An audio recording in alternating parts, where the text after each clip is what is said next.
Best Irish music on irishradio.org with Jerry Byrne. Irish Radio, I'm Jerry Byrne.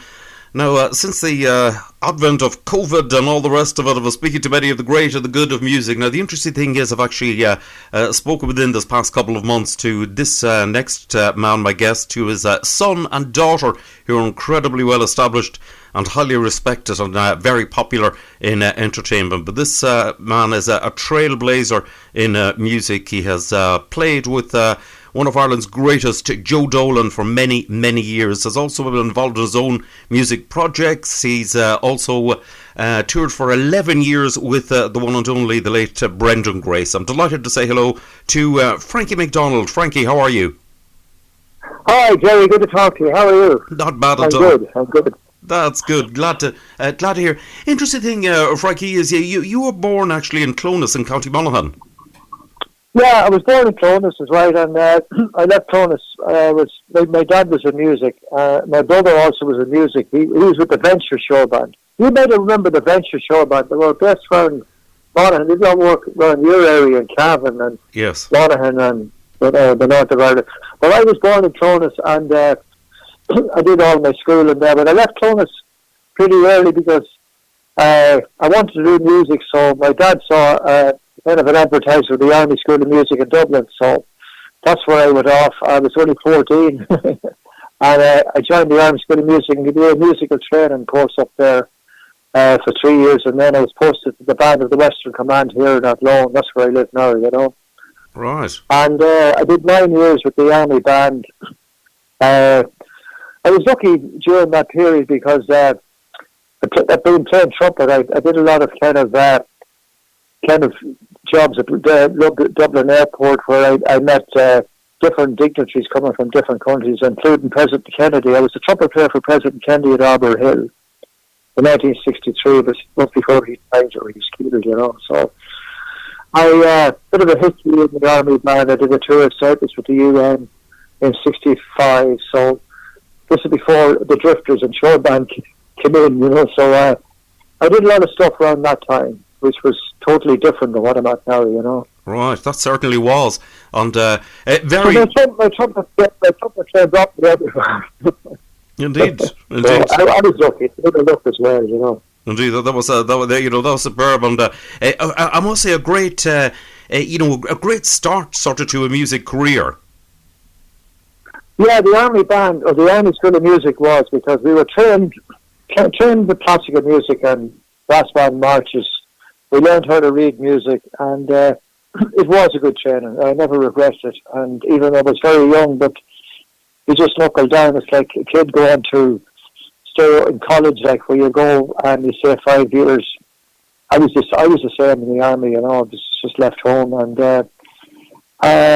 I'm delighted I did it. You know, I never regretted anything like that. I was lucky then with the breaks over the years as well, you know.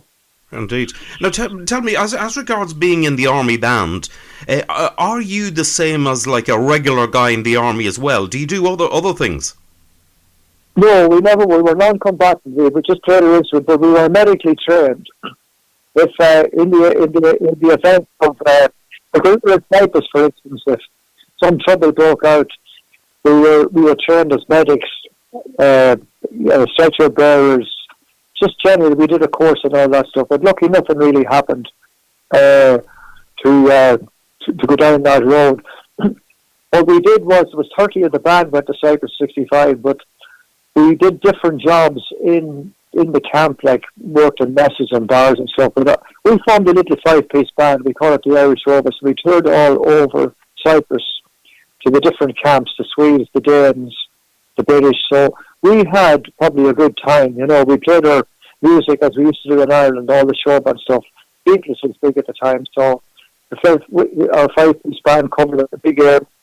And we entertained for the UN, actually. That's what we did, you know. Excellent. And so that was a good break, because we weren't tied up in the camp all the time. We were gone 3 or 4 nights a week, you know. Excellent stuff. That's very, very interesting. Yeah. And then you joined Joe Dolan in the Drifters in 1968. That's correct. The original band kind of broke up around July 68. Tommy Swab, he was they were Calvin, man. You probably knew those guys, Jerry. Indeed. And Sid Doherty, Des Doherty, they're the original band, but they went off on their own. So Joe had to find 6 other guys, and I applied for the job, being in the army, and the boys came to hear me playing. I was playing with a Kearley band at the time, my father-in-law, because I married the piano player was Kieran's daughter, Mays, and we're together for over 50 years. But he came to hear the band, and Joe Dolan came to hear. So he rang me the next day, and I got the job. So I was happy enough, and I had 3 weeks then to kind of make up my mind, get out of the army, and start rehearsing with the Drifters. It all happened overnight. Wow! It must have been an incredible. I mean, you were with Joe Dolan from so many years. That must have been an incredible time, because I mean, he was on top of his game right throughout. I mean, the 60s, 70s. Oh yeah. Well, we did. The first year was incredible. Like we were the Drifters, and then it came Joe Dolan Drifters. The big break was a year after I joined, actually, Jerry, in '69. he recorded a hit called "Make Me an Island," and that was number 3 in Britain. In fact, it was heading for number 1, but the Beatles happened to break up, and Yellow Submarine went straight to number 1. But that launched Joe on an international market. So we found ourselves over the next 20-odd years travelling all over the world. Like every second, third year, we did a major tour, And Russia was probably the highlight. Like, I went to Russia in 1970, November 78, which was still kind of communism. It was before perestroika as we knew it, and stuff like that we did. Vegas, did America, Canada, all over Europe, Israel. It was endless the stuff we did. So Indeed, it was just the memories. We were all young at the time, very, very able to travel. I wouldn't be able to do it now, but anyway, it was good. To do it, I bet it was. And it's interesting as you say about playing Russia, because it wasn't everybody who played Russia back in those days. No, we were the first Western band, actually. We did a show in the National Stadium in Dublin. It was a real concert area at the time, and Joe was pretty big in Ireland at the time, and there was a couple of acts on, but the Russian ambassador happened to be at the show and came backstage and kind of impressed with the performance. You see, Joe had a kind of a continental flair to his music, like More and More, Goodbye Venice and all that, and he just kind of made an appointment and had a meeting, and within, say, 6 weeks we were in Russia. Wow. And the deal was that they sent a kind of a dance troupe to Britain, and the tours.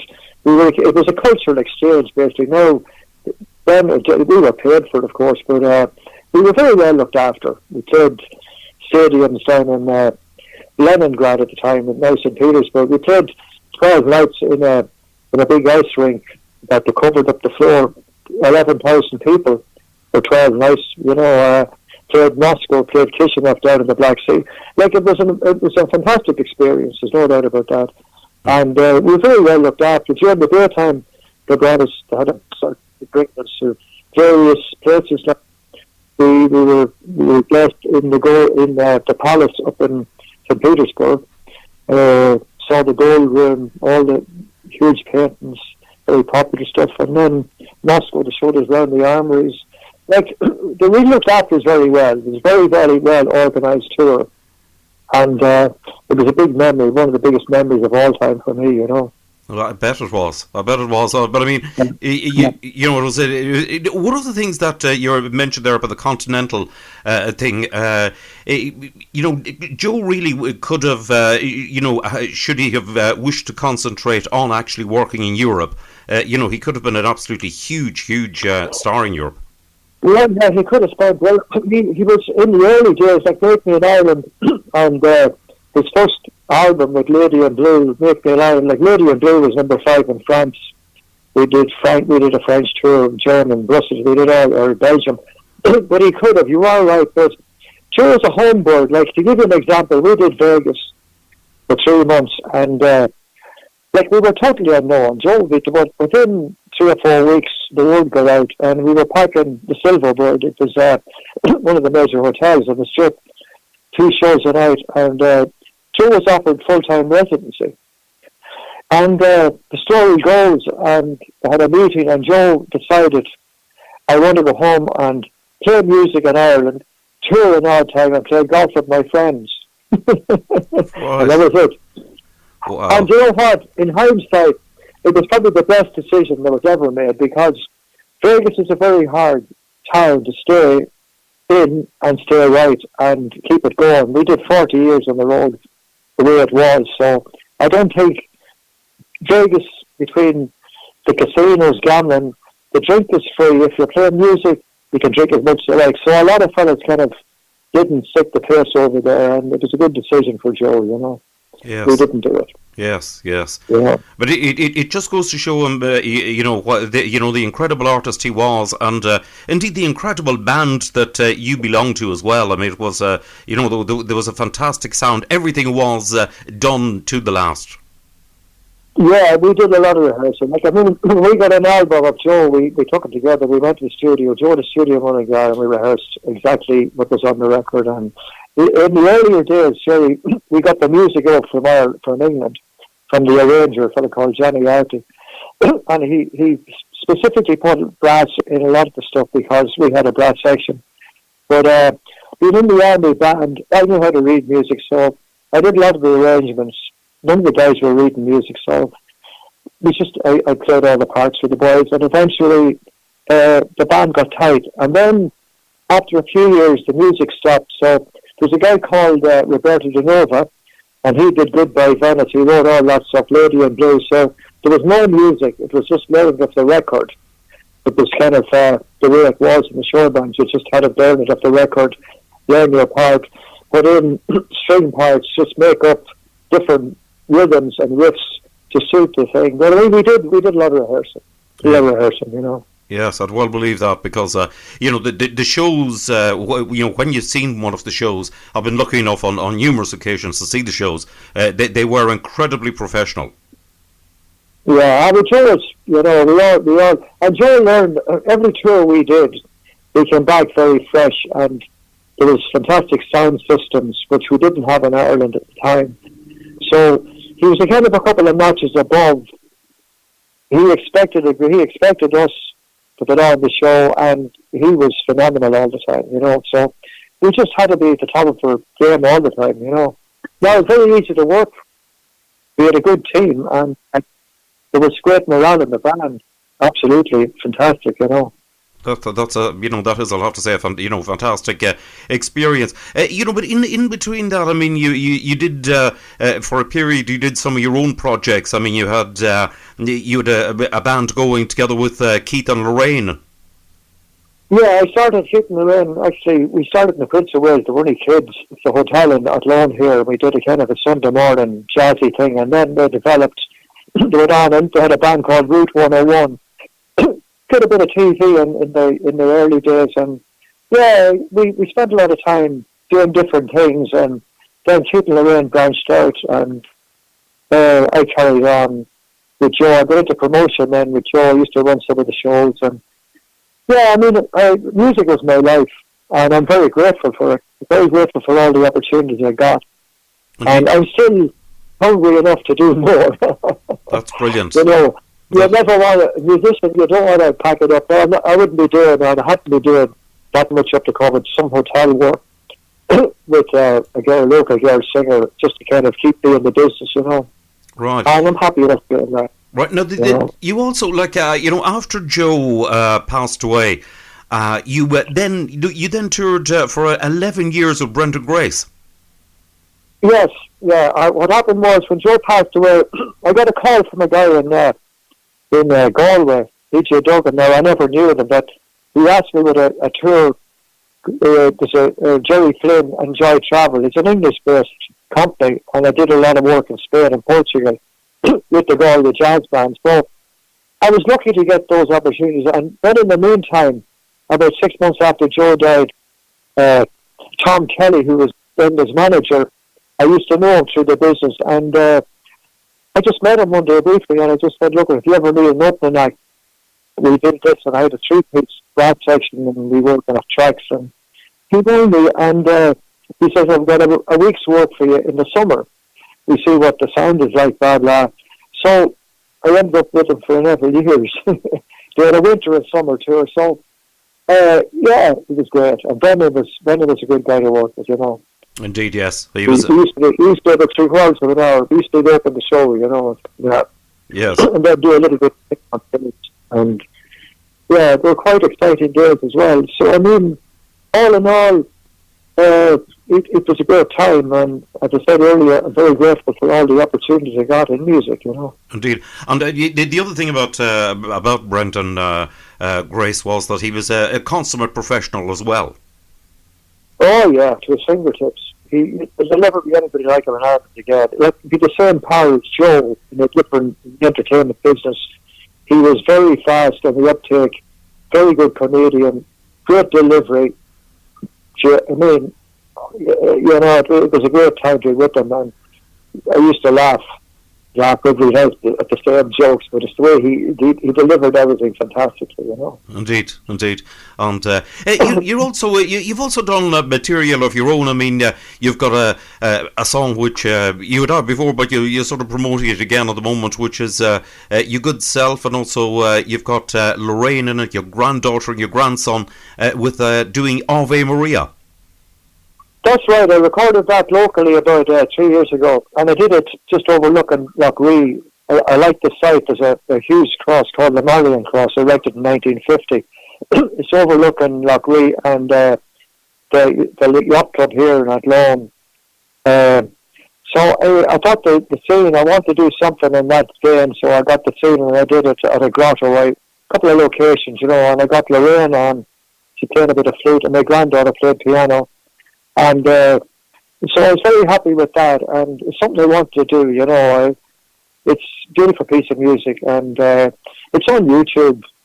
Anybody on your listeners can pick it up, Frankie McDonald, Ave Maria. So hopefully, coming up to Christmas, it'll get a couple of views, you know. Indeed, certainly it will, and it's great to it's great to know that you're still you still like to work, you still love the music, and when all of this COVID situation is over, no doubt you'll be out in action someplace again. Oh yeah, well I love it. I mean, like my dad was in music and played the violin in a band in Clonus, McMahon's band, and we were in our house in Clonus, the Carroll Street. We had all music. It was, you know, it's like musicians came into the house Friday, Saturday night for a session. I was listening to fellas playing In the Mood when I was 3. Do you know what I mean? Yes. In different corners of the room. So we're kind of born into a situation, and it's with you forever, you know. Oh, that is excellent, Frankie. Listen, it's been fascinating talking to you. Thank you very, very much indeed for joining me. Oh, it's a pleasure, Jerry. I'm delighted. Thank you very much, and I'd like to send all my best wishes and regards to all the listeners in London there, listening to you, and wish you all a very happy Christmas and a safe and healthy Christmas, and hopefully we'll all survive this COVID and we'll resurrect ourselves again in 2021.